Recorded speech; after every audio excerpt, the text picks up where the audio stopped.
Juzo Itami was a Japanese film director born in the city of Kyoto on May 15, 1933. From an early age, Juzo's profound intelligence and natural talent was obvious to the adults around him, and towards the end of World War II, educational authorities local to Kyoto selected him as a designated prodigy. This meant he was transferred to the Tokubetsu Kagaku Gakyu, part of a government program to foster academic genius. The goal of this class was to produce scientists capable of inventing and engineering superweapons that would be used to defeat the Allied powers. Essentially, the Japanese government wished to create a class of evil geniuses, and Juzo was one of them. But thankfully, the atomic bombings of Hiroshima and Nagasaki brought the war to an end, and the special scientific education classes were eventually dissolved in March of 1947. Yet as he grew older, Juzo found himself growing less and less interested in science and increasingly drawn to the medium of cinema. He started his career as an actor in the 1960s Ginza no Doraneko, but quickly found himself much more comfortable behind the camera, going on to direct the 1984 hit comedy The Funeral. His movies became something of a phenomenon in the late 20th century Japan and were lauded as being funny and insightful while remaining delightfully subtle. They often told stories that were central to the Japanese character, culture, and way of thinking, such as 1985's Tampopo, which tells the tale of a woman who set out to make the perfect noodle. But after establishing himself as Japan's premier comedic film producer, Juzo turned his attention to more serious subject matter.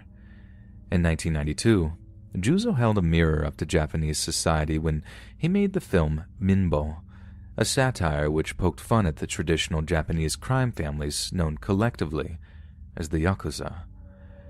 The name Yakuza comes from a traditional Japanese card game known as Oicho Kabu. It is a game where the aim is to draw 3 cards which add to a total score of 9.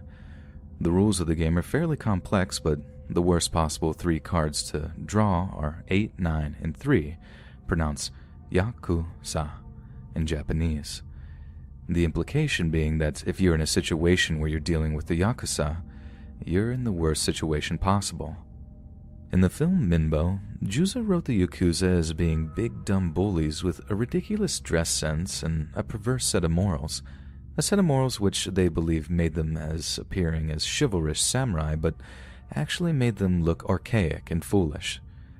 The film culminates in the Yakuza family in question being completely outwitted by a timid but intelligent female attorney, played by Juzo's wife, Nobuko Miyamoto. The film made a national laughingstock of the much-feared Yakuza, and sparked off something of a judicial revolution in which the police stepped up their prosecutions of Yakuza members, while media outlets began to refer to them only as Boryokudan, a disrespectful term meaning violent gangs. Naturally, Yakuza clans all over Japan were thoroughly outraged by the humiliating depiction of them, and some even sought direct revenge against Juzo. Then, on May 22, 1992, less than a week after the film's initial release in theaters, Juzo was accosted by several members of the Gotogumi, a Shizuoka-based Yakuza clan, who demanded he apologize for the offense that he'd caused. However, instead of groveling, Juzo was defiant in the face of their threats and refused to be intimidated. The Yakuza then attacked, beating him senseless before slashing his face and shoulder with a traditional Japanese sword known as the wakizashi, one that is similar in design but not nearly as big as a katana, used for close-quarters fighting, to behead a defeated opponent, and sometimes to commit seppuku, a form of ritually ending your own life. The brutal attack left Juzo with a large scar on his left cheek, one that would become a symbol of his rebellious defiance, and made the director instantly recognizable when in public, as the attack quickly became national news. As you might expect, the attack didn't silence Juzo, and he went on to become a hugely vocal critic of the Yakuza's flagrant disrespect for Japanese laws and society. The attack on him by the Gotogumi only caused the Japanese government and police to intensify their crackdown on the Yakuza, and a series of high-profile raids saw several hundred Yakuza arrested and charged with offenses ranging from murder and extortion to tax evasion. For the next 5 years, Juzo was a thorn in the Yakuza's side, and it reached the point where several rival Yakuza families actually put their differences aside and met to discuss a permanent solution to the problematic celebrity nemesis. Then, on December 20th, 1997, the then 64-year-old director was found dead just outside of his home, after apparently jumping off of an 8-story roof in what was deemed to be a tragic event of him taking his own life.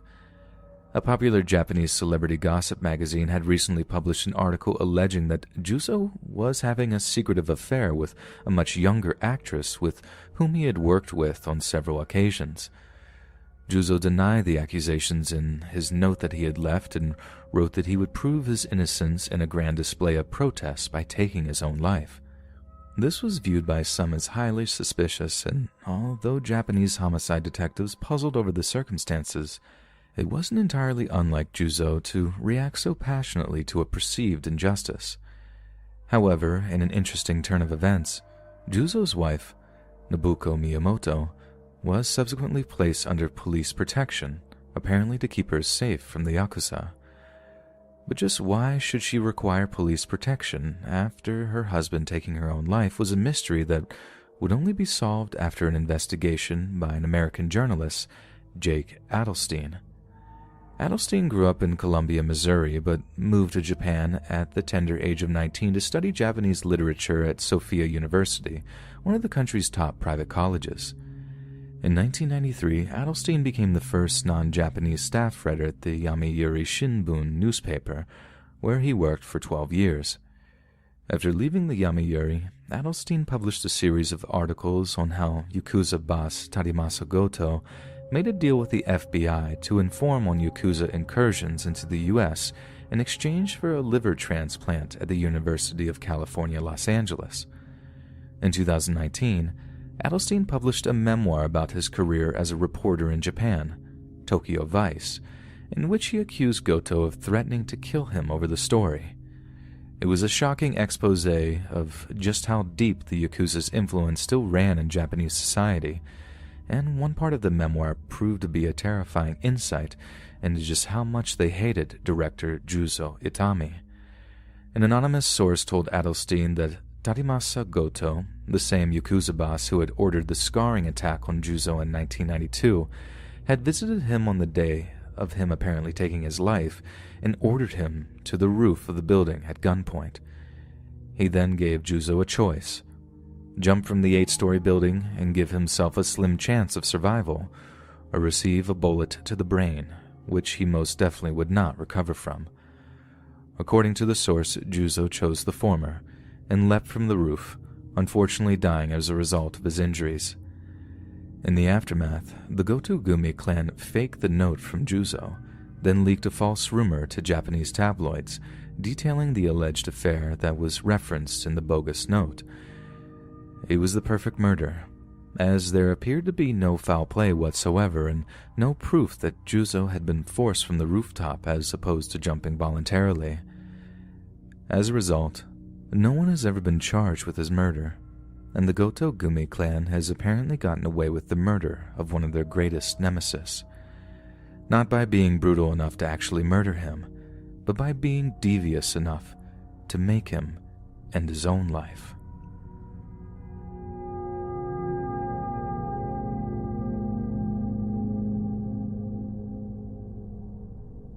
Around the world, different criminal organizations are known to use different varieties of weapons to terrorize their enemies and secure their illicit business dealings. In the 1990s, the gangbangers of America's West Coast managed to make the Tech-9 a household name. Street gangs in the English capital of London have been known to favor kitchen knives to brutally carve up those they have beef with, while mobsters in 1920s Chicago put the words Tommy gun on everyone's lips. But the Japanese Yakuza clans favor an even deadlier and more terrifying form of weaponry, which they refer to as pineapples. You see, the Yakuza use knives, they use guns, but their true weapon of choice is the hand grenade. The southern Japanese region of Fukuoka, also known as Kyushu, is home to 5 major Yakuza groups with a rough total of 3,000 members. The police in Fukuoka have become the first in Japan, possibly even the world, to offer cash rewards to those who turn in any hand grenades they find, in what is essentially a grenade amnesty. For a good many years now, a war between rival Yakuza clans in Fukuoka have caused ripples of terror among the civilian population due to the liberal use of hand grenades by warring clan members. Since the crackdown on the Yakuza in the mid-90s, many clans have had their revenue streams slashed to a fraction of what they once were, and thousands of clan members have been arrested, tried, and imprisoned.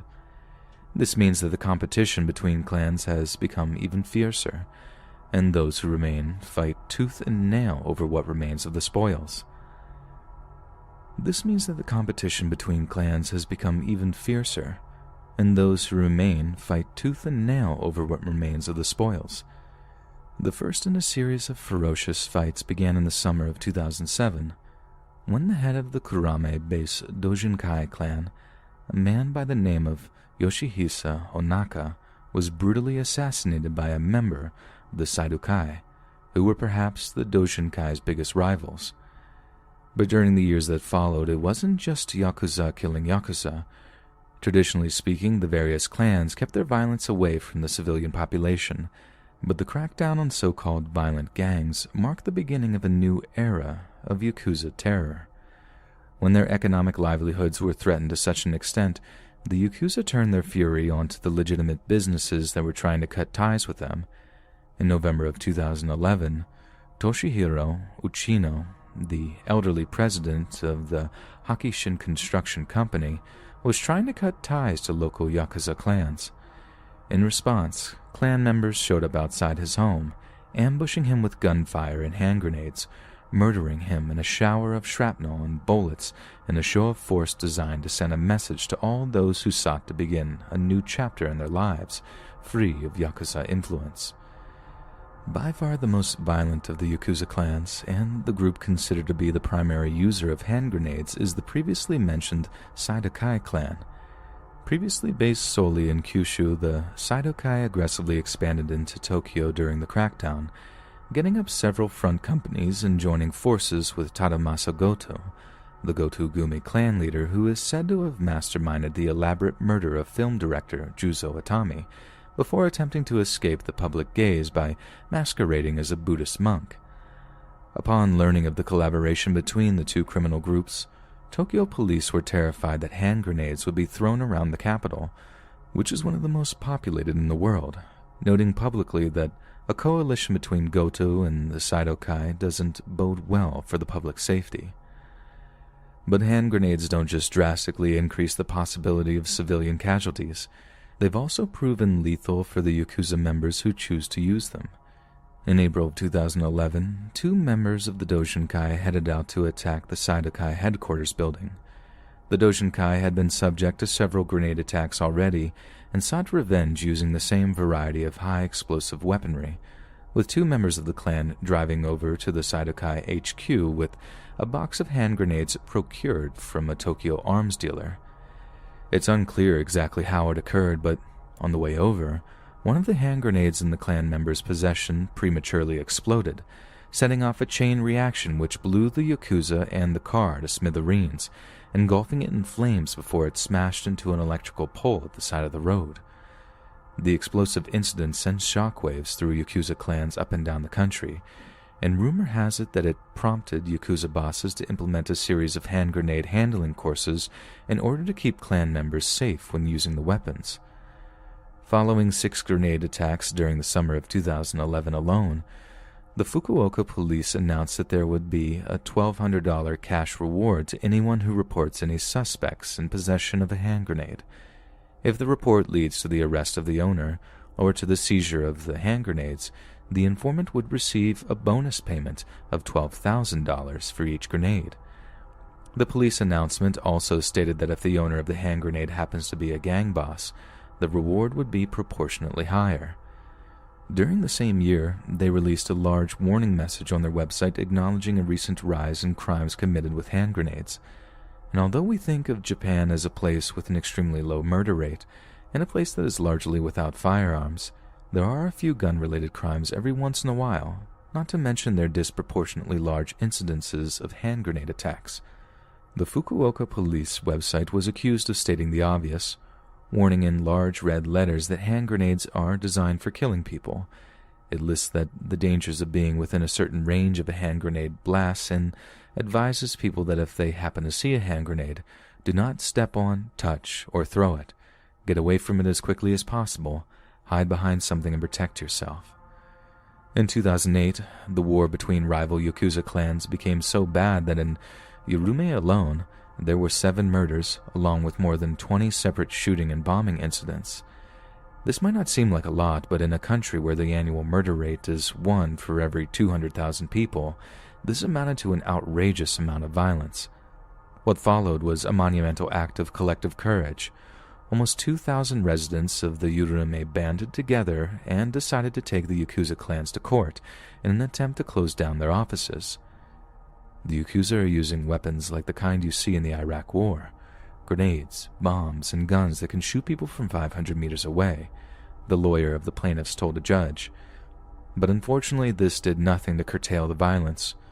On April 10, 2011, in the city of Omuta, 2 people lost their lives, and 12 more were injured in the middle of the night when a hand grenade somehow exploded inside a parked car.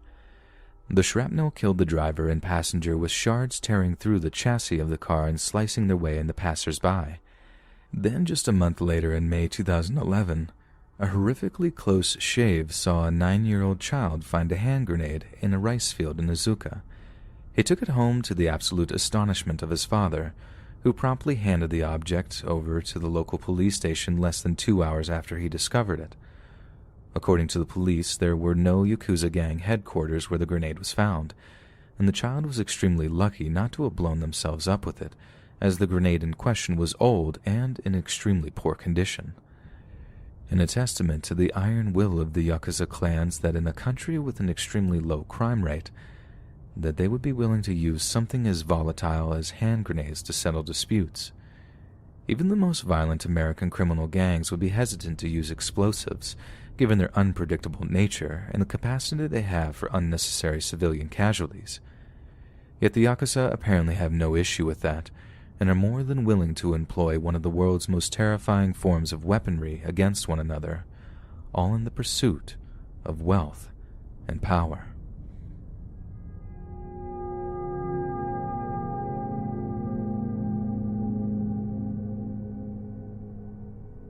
We've all seen enough gangster movies to know that when a certain person breaks the rules of a criminal organization, there is a price to pay.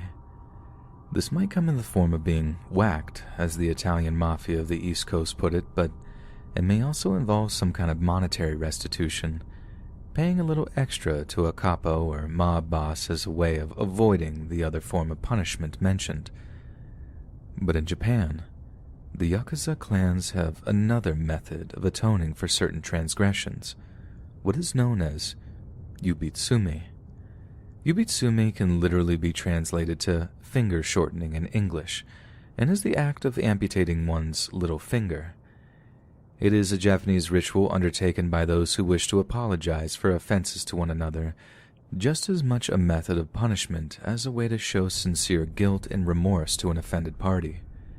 It is an ancient and storied ritual of atonement, but these days it is primarily performed by the Japanese criminal groups known collectively as the Yakuza, one of the world's most infamous mafia groups.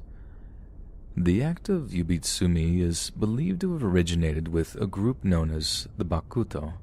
Commonly acknowledged to be the predecessors of the modern Yakuza, Bakuto plied their trade in towns and highways in feudal Japan, playing traditional dice games such as Hanafuda.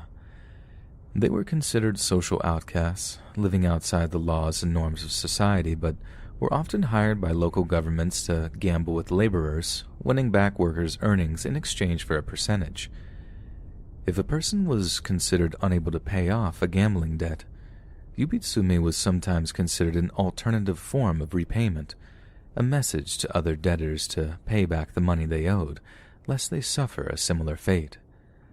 But what made the little finger so significant? The answer is quite simple. In Japanese swordsmanship, known as kendo in Japanese, the little finger's grip is the tightest on the hilt. Therefore, someone who had lost their little finger was unable to grip their sword properly, making them much easier to defeat in a stand-up fight, and in turn, making them something of a burden, much more dependent on the protection of others. On top of being intensely painful, the act would mean a lasting humiliation for those that endured it. It was not just a temporary means of punishment, it was something that would affect a person for the rest of their lives. In order to perform yubitsume, a person lays down on a small clean cloth and lays their left hand onto the cloth facing down. Then, using an extremely sharp knife, often a Japanese tanto, the person cuts off the section of his left little finger above the top knuckle on the finger or the tip of the finger. Then they wrap the severed portion in the cloth and submit the contents graciously to the godfather of his particular clan, known as the oyabun in Japanese. If a more grievous offense is committed, then the person moves on to the next joint of the finger to perform the ritual. Multiple transgressions might well mean cutting off portions of the right little finger too, if no more joints of the left finger remain. The practice of yubitsume can also be very common among the Yakuza. Their strict hierarchical code means clan members are often found to have broken certain rules, and the Yakuza can be just as recognizable by the absence of sections of their little fingers as they are for the full-body tattoos they sport under their well-pressed suits. Only unlike the tattoos, which are only inked in places that can be covered up by their clothing, thus essentially concealing their identities from those around them, the absence of their little finger can be extremely noticeable to those around them. And in recent years, since many Yakuza have sought to leave their various clans, or at least disguise their membership of the organization, and so one Japanese doctor has found himself serving a rather dangerous clientele with a very unusual product. 39-year-old Shintaro Hayashi is a prosthetics maker who built a career making silicone body parts for patients with breast cancer, or legs and arms for those injured in serious accidents. But a decade ago, he started to notice a change in the type of person that patronized his Tokyo-based company, Iwagishi. He started to see a steady increase in men who were asking for custom-made prosthetic pinky fingers. Dr. Hayashi says that there are three main reasons that Yakuza visit his business. Some clan members are dragged into his office by girlfriends worried about their reputations. Some are former Yakuza who are eager to move up the corporate ladder but worried about the repercussions of their past being exposed. Others are lifelong Yakuza who have no intention of escaping a life of crime, but need to cover up their identity for some kind of sensitive family-based event, such as a wedding or a funeral. The doctor molds silicone prosthetic pinkies made to seamlessly mask the amputation, making for a smoother transition to the outside world. Priced at nearly $3,000 each, the fingers are carefully painted to match the exact skin color of the client. Former Yakuza members, who make up 5% of Hayashi's business, often keep several sets of fingers for different seasons, a light-skinned version for winter or a tanned look for summer. Hayashi has also produced more than 300 prosthetic fingers and savors the positive transformation each one brings to the lives of those that wear them. Some Yakuza who have only been made to cut off a small section of their pinky finger are able to hide their lack of appendage by making a permanent fist when in public. But after being forced to commit yubitsume so many times, there comes a point when certain men can no longer hide their identities. The increasing demand for prosthetic pinkies coincides with an aggressive push to crack down on the Yakuza. Gang member numbers have steadily declined since the anti-organized crime law went into effect in 1992, but there are still more than 70,000 gang members according to the National Police Agency.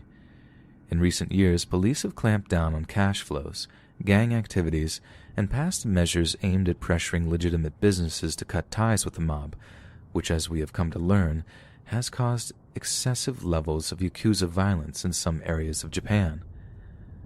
One ex-member of the Yamaguchi Gumi had to undergo yubitsume a total of 4 times during his 20-year career in the clan. On the first occasion, He was made to slice the joint of his pinky to atone for causing a bar fight in which a civilian was beaten up, one which drew unnecessary police attention to the clan. Another was punishment for when one of his underlings was caught taking drugs. As the drug user's superior, the Yakuza member had to share some of the blame for his actions and was forced to sever his left pinky even further. He was made to slice off the remainder of his finger when he decided to cut ties with his former clan completely. The former Yakuza's current wife convinced him to try and turn his life around after spending years in a Japanese prison, but because he was missing his pinky, his criminal past was there for all prospective employers to see, so it was almost impossible for him to secure a decent job. The first time I applied for a job, I got cut after the interview. I couldn't write the truth in my resume because I had been in the Yakuza for 20 years, he said during an interview. If you don't have fingers, there's no way to get a sales job. If you put on the finger, you can turn your life around. The anonymous former Yakuza managed to hear of Dr. Hayashi after an exhaustive online search for an artisan prosthetics manufacturer, and says his artificial fingers have aided him in his efforts to change his life for the better. He is currently employed by a company that remodels homes and says he's only once been asked questions regarding his prosthetic fingers. He has to visit Dr. Hayashi at least 4 times a year for what he refers to as touch-ups, a procedure that comprises a repainting of certain discolored parts of the prosthetics. He's amassed more than 100 fingers over the years and keeps extras stored away in case of emergencies. I take off the prosthetic fingers as soon as I get home, the ex-Yakuza adds, and I never wear them on my days off. And so when you find yourself traveling around Japan, you may find yourself sitting next to someone on the Tokyo Metro who has a slightly odd look to one of his pinky fingers. And if you do, it would be extremely advisable that you're excessively polite to such a man, because there's no telling just what horrendous acts of violence he's committed in the past. Acts of violence he's not just inflicted on other people, but those he's inflicted on himself.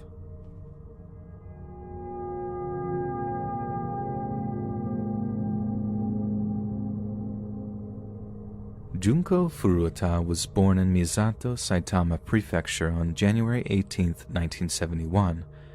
She lived at home with her parents and 2 brothers, one elder and one younger, and could often be found watching her favorite drama series, Tonbo, whenever she wasn't studying.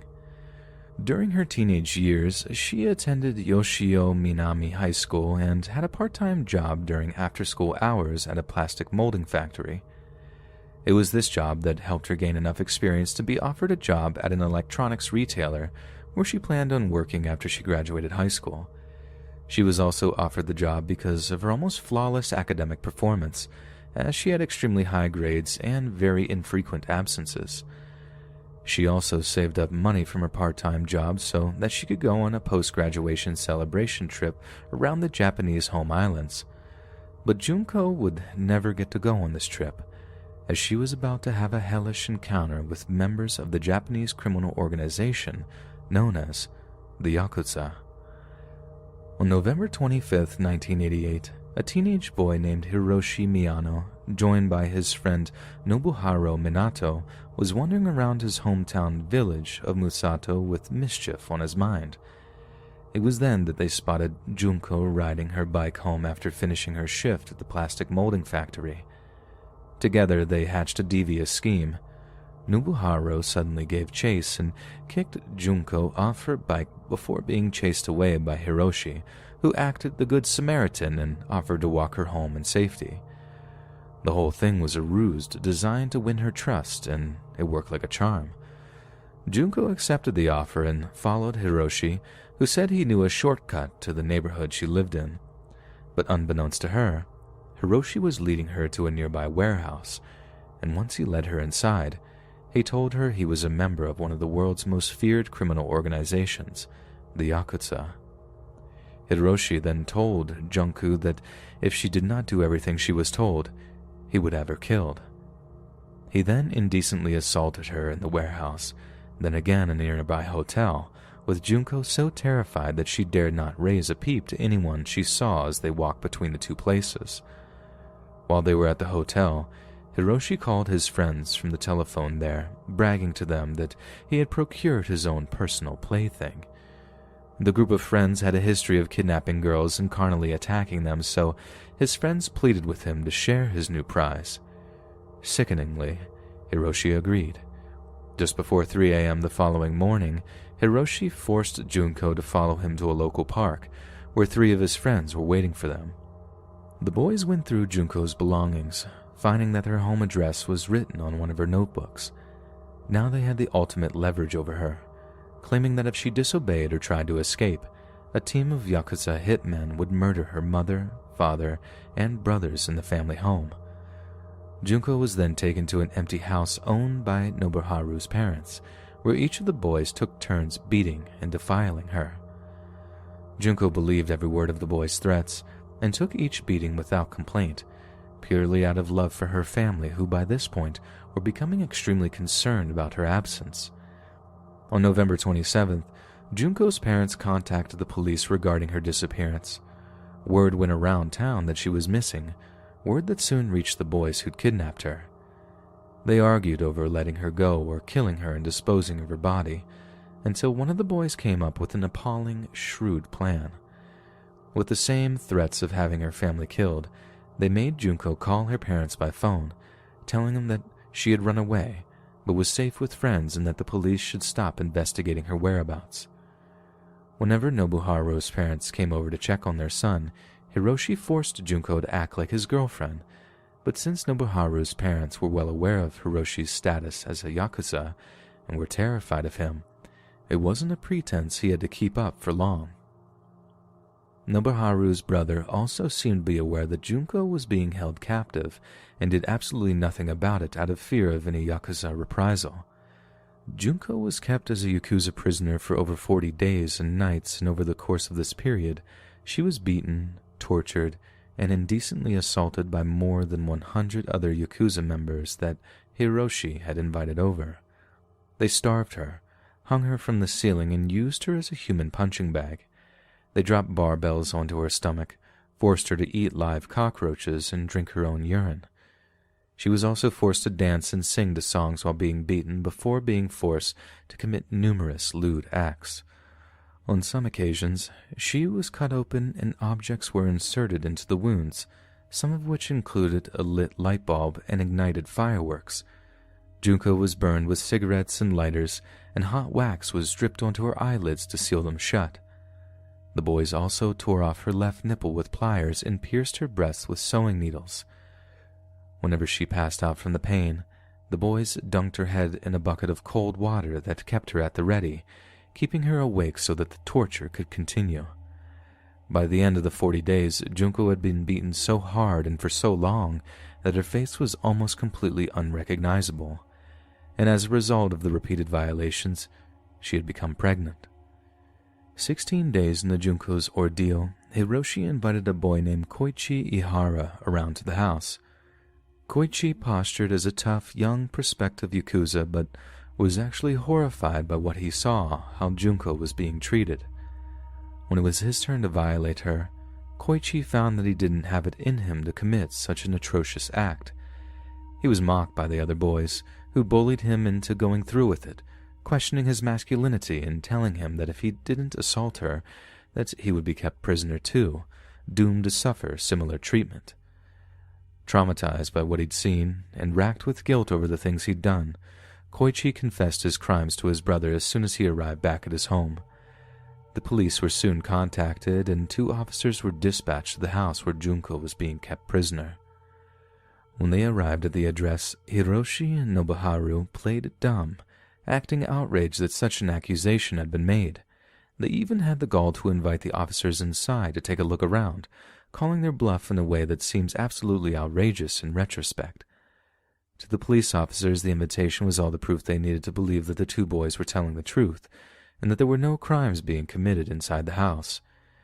If they had bothered to search, Junko would still be alive today, as it is widely accepted that despite some serious mental trauma, she would have recovered from the wounds inflicted on her and gone on to live something of a relatively normal life. But as the month of December rolled around, Junko actually found the courage to sneak downstairs to the telephone to call the police, but to her horror, Hiroshi discovered her trying to summon help, smacking her away from the phone and slamming the handset down into the receiver. When the police dispatcher called back, Hiroshi apologized, informed them that the call was an accident, and told the police not to worry. Hiroshi was furious that Junko had attempted to contact the police and savagely beat her as punishment for the perceived offense. At one point during this particularly savage assault, Hiroshi doused Junko's leg with lighter fluid and set them on fire. Junko was in so much pain that she actually started having a seizure, but the boys believed she was faking it to gain sympathy and set her legs on fire all over again. It was about this point in her captivity that Junko reportedly asked her captors to kill her so that her suffering might be over with, but they mocked her for this request and refused, thinking of more imaginative ways to torture her, such as forcing her to sleep outside at night when temperatures would dip below zero. Somehow, despite being on the verge of death, Junko didn't die of hypothermia, but by the time the torture got that severe, it was having a catastrophic effect on her body. Weeks of abuse had caused Junko to lose control of her bladder and bowels, but she was only beaten harder when she urinated on the floor. She was also rendered incapable of drinking water or consuming food, and would vomit profusely after each attempt. But again, instead of slowing down or attempting medical aid, Hiroshi and his minions only beat her harder for making a mess. Such sustained beatings and torture also had a horrific effect on her personal appearance, too.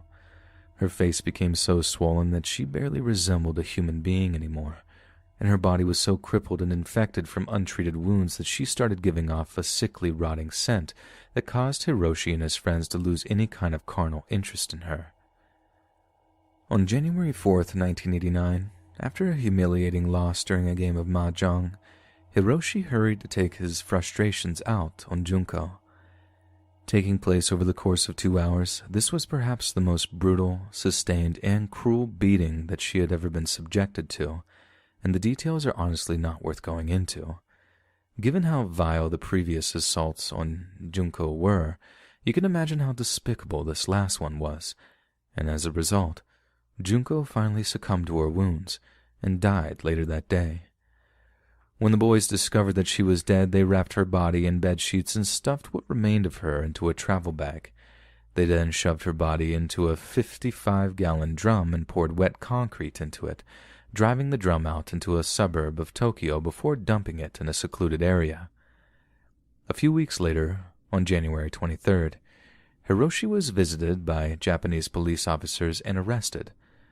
But as it turns out, this was for an assault on a different girl than Junko, one that had occurred back in December of the previous year. The officers then bluffed Hiroshi into thinking that they knew he had committed more serious crimes, and, out of the blue, he suddenly confessed the killing of Junko and told them where they could find her body.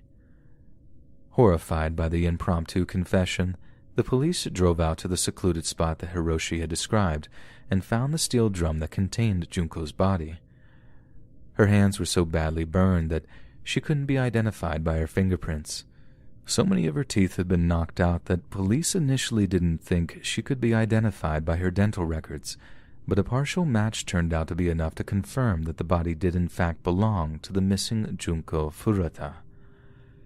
In light of the fact that they were juveniles at the time of the offense, the identities of all those confirmed were kept a closely guarded secret by the Japanese courts. However, outraged by the severity of the crime, journalists worked to uncover their names and subsequently published them in national newspapers. Their reasoning was that no one who could commit such horrific acts of carnal violence deserved to remain anonymous, and that they should be named and shamed for the horrendous things they'd done. Not only did Hiroshi Miyano deny that he'd actually murdered Junko, only pleading guilty to the crime of committing bodily injury that resulted in death, but when he finally was convicted of murder in July of 1990, he actually appealed the sentence. Appalled by such a juvenile and cowardly display from Hiroshi, Tokyo High Court Judge Ryuichi Yanase not only denied the appeal, but gave Hiroshi an additional 3 years on top of his original 17, publicly scolding him for his apparent lack of remorse. During Hiroshi's trial, the High Court judge commented that exceptionally grave and atrocious violence had been inflicted upon the victim, and that Junko Furuta had been murdered so brutally that her soul must be wandering in torment. Upon hearing the details of the brutal assault and torture that ended her life, a spectator in the gallery actually passed out from shock. Junko's mother also reportedly had a complete mental breakdown when she learned of her daughter's treatment, which required intense psychiatric treatment to overcome. Hiroshi's parents were so ashamed by the whole ordeal that they sold their home and donated the fee of almost $500,000 to Junko's mother and father. Junko's funeral was held on April 2nd, 1989. One of her friends read a memorial piece that stated, "Jun-chan, welcome back. I have never dreamed that we would see you again in this way. You must have been in so much pain. There must have been so much suffering. The traditional coat we all made for the school festival looked really good on you. We will never forget you. I have heard that the headmaster has presented you with a graduation certificate, so we graduate together, all of us. Jun-chan, there is no more pain for you now, no more suffering. Please rest in peace." The electronics retailer that was due to give Junko a job upon graduation presented her parents with the uniform that she would have worn during her employment, along with their sincere condolences. They placed the uniform in her casket, saying it's what she would have wanted, given how proud she was that she'd secured such a prestigious position at such a young age. What happened to Junko is something that will shake all those that hear it to their core. Yet what happened to her is something that the Yakuza subject young women to far more regularly than will ever be publicized. Yet the Yakuza are still romanticized in a similar way how the Italian-American mob had been idealized in the past. We must be cautious not to put criminal organizations on a pedestal, and we must be quick to remember that it might have been our own sisters or daughters that were subjected to such horrendous treatment by men who saw Junko as little more than an object that he toyed with, then disposed of. May she and all other victims of wanton criminal violence obtain the peace in death that was denied to them in life.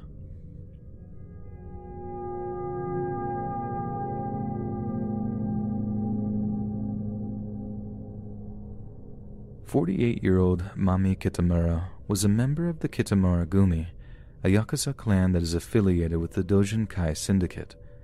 Back in 2004, Mami borrowed money from a 58-year-old woman named Sayoko Takami, but was slow to pay the money back. Sayoko then paid her a visit and was rather disrespectful and insulting regarding her tardy repayment schedule.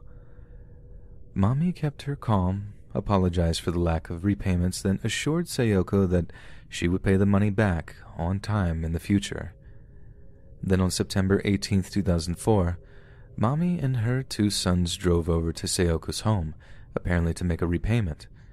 Sayoko welcomed them into her home and was dismayed to hear that they had no money to pay back.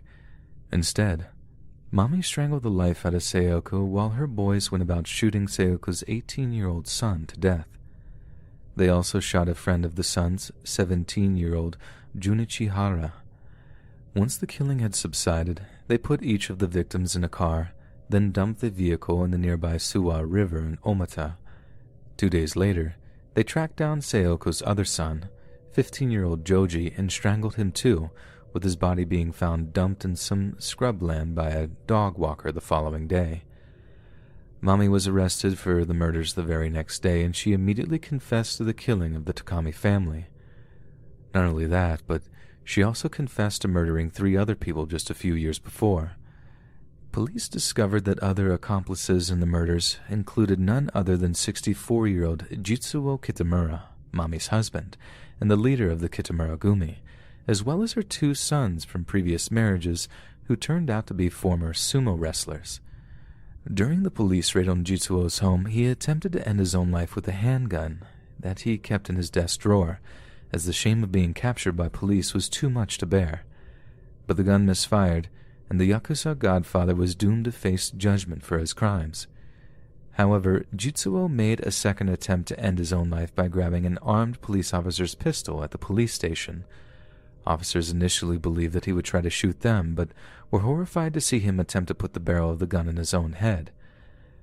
Yet, officers managed to wrestle the gun from his grip before he had the chance to pull the trigger. Jitsuo then tried another method of keeping his honor intact, by claiming in his initial trial at the Kurume branch of the Fukuoka District Court that he had committed all of the murders alone. But the ploy didn't work, and the police still considered Mami to be the primary instigator and perpetrator of the crimes. During their trial, the Kitamura family were not only completely remorseless regarding their guilt, but they were extremely disruptive of the court proceedings. 27-year-old Takashi Kitamura actually bolted from the courtroom at one point during his trial in a foolish and fruitless attempt to avoid justice, but was once again apprehended by police shortly afterward. You chose lust for money over human life in a cruel and inhumane manner that makes correction difficult, the presiding judge ruled as the death sentences were issued to the mother and son. On October 17, 2006, Mami and one of her sons were sentenced to death, with her husband Jitsuo and their other son sentenced to death the following year. Mami appealed her death sentence in a court appearance on Christmas Day of 2007, but the original sentence was upheld. Upon hearing the judgment, Mami's son, Takahiro, stood up and screamed "Merry Christmas" in English in a bizarre display of defiant protest in the face of his own death sentence. One that had the entire courtroom aghast at his unhinged demonstration. The Omuta murders are yet another example of how the Japanese Yakuza value money over human life, and due to their outsider status, not to mention the perceived discrimination against them by the rest of the Japanese population, they barely consider those who are not Yakuza to be human or worthy of respect. This discrimination stems from the fact that many Yakuza belong to a specific Japanese social caste known as the Burakumin. The Burakumin are a group whose recorded history goes back to the Heian period in the 11th century. They are descendants of outcast communities of the feudal era, mainly those with occupations considered tainted with death or ritual impurity, such as butchers, executioners, undertakers, or leather workers. They traditionally lived in their own secluded hamlets, away from the wider Japanese population. It is said that the Burakumin account for around 70% of all Yamaguchi-gumi clan members, who are the largest Yakuza syndicate in Japan. It is this deep-rooted disdain for the general population that makes the Yakuza so dangerous. The fact that they are raised from birth to believe that it is essentially them against the world, instilling the Yakuza with an us-versus-them mentality that seems to permeate their every action and business venture. As long as this kind of social discrimination exists in the world, there will always be groups like the Yakuza. There will always be groups whose self-imposed victim status means that they are exempt from society's moral norms. So in the end, it might prove the case that alienation is far more dangerous than any physical weapon on Earth.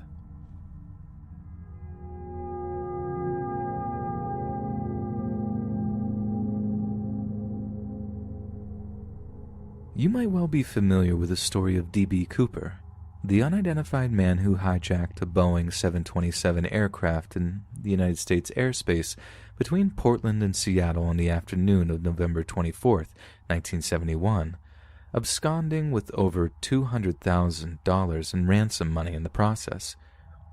But 3 years before, in December of 1968, an incident in Japan preceded Cooper's death-defying feat and almost topped the amount of money stolen, too. On the morning of December 10, 1968, 4 Kokobunji branch employees of the Nippon Trust Bank transported almost 300 million yen, about $817,520 at 1968 exchange rates, in the trunk of a company car. The metal boxes were stuffed with the monetary bonuses for the employees of Toshiba's Fuchu factory. The company car was stopped in the street next to Tokyo Fuchu Prison by a young uniformed officer who was riding a police motorcycle. This young police officer informed them that their bank branch manager's house had been blown to pieces in a bomb attack, and that the police had received some very serious terrorist threats that sticks of dynamite had been planted in the transport car. Terrified, the 4 bank employees rushed to exit the vehicle while the officer crawled under the company car in a brave attempt to locate and disarm the bomb. Just moments later, the employees noticed a great deal of black smoke, as well as licking flames coming out from under the car. The officer scrambled back out from underneath, screaming at them to get to a safe distance as the bomb was about to detonate. The employees rushed to take cover, expecting the car to erupt in a fiery conflagration at any moment, but no explosion came. Then suddenly they heard the car's engine rev and watched as the supposed officer simply got into the car and drove away. As it turns out, it was not a bomb attack at all.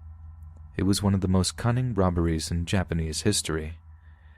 Those driving the money-laden company car totally believed the thief was a police officer and accepted his story about the bomb unquestioningly because threatening letters had indeed been sent to the bank manager beforehand, and all company employees were aware of the apparent terroristic threats. The smoke and flames that had been seen turned out to be that of a warning flare that he had cleverly ignited while under the car. The thief then abandoned the company car and transferred the box containing the money to a different car entirely.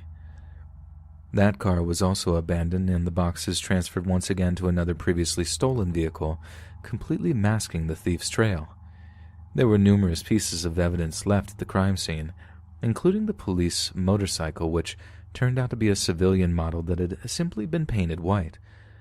However, this apparent abundance of evidence turned out to be nothing but common everyday items, scattered around on purpose to confuse the police investigation. A massive investigation was launched, one of the largest in Japanese history at that time. Police posted over 250,000 montage pictures throughout Japan, and the list of suspects included over 100,000 names. Almost 200,000 policemen participated in the investigation in what was a gargantuan concerted effort. In the immediate aftermath of the robbery, the 19-year-old son of a police officer was listed as the prime suspect. He had no alibi but died of cyanide poisoning just 5 days after the robbery. So according to official record, his death was deemed him taking his own life and he was considered not guilty.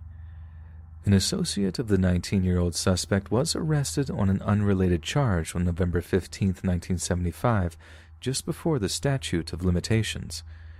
He had a large amount of money and was suspected of the robbery. The police asked him for an explanation for the money, but he did not say anything, and they were able to prove that his money had come from the robbery. Despite just being 18 years old, he was heavily connected to a local Yakuza clan and had the means and the allies available to organize and execute such a daring robbery. It is theorized that the young man managed to blackmail the police officer's son into committing the crime for him, and then prompted him to end his own life when he threatened to release the humiliating information anyway.